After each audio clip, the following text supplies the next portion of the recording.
코로나19 이후 플라스틱이 쏟아지고 있지만 이 가운데 재활용되는 비율은 20%를 조금 넘는다는 걸 아십니까? 나머지 80%는 이물질이 섞여 있거나 비닐 포장을 뜯지 않아서 재활용할 수 없죠. 그러니 플라스틱 쓰레기의 80%는 소각하거나 그냥 땅에 묻어야 합니다. 플라스틱의 재앙 세 번째 시간, 재활용의 현주소를 조동욱 기자가 취재했습니다. 컨베이어 벨트로 사용하고 버려진 플라스틱들이 쉴 새 없이 쏟아집니다.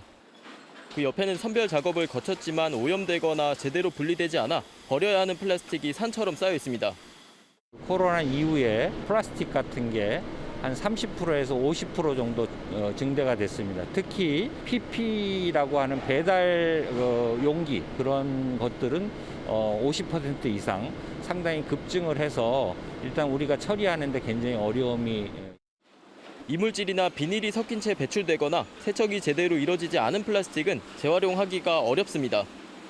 이런 플라스틱은 일반 쓰레기와 마찬가지로 소각하거나 땅에 매립해야 합니다.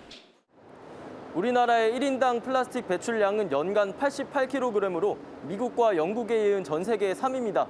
하지만 사용 후 버려진 플라스틱 중 재활용되는 비율은 22.7%에 불과한 실정입니다.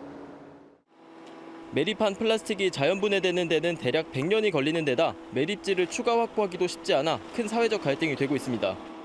소각을 하면 질소산화물과 포탈레이트, 비스페놀 같은 화학물질이 배출돼 암과 호르몬 이상, 발달장애 등을 가져올 수 있습니다.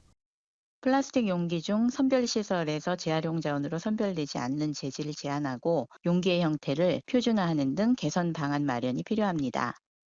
플라스틱 사용 자체를 줄이는 것 못지않게 재활용을 늘리기 위한 적극적인 홍보와 인센티브 정책이 필요하다는 지적입니다.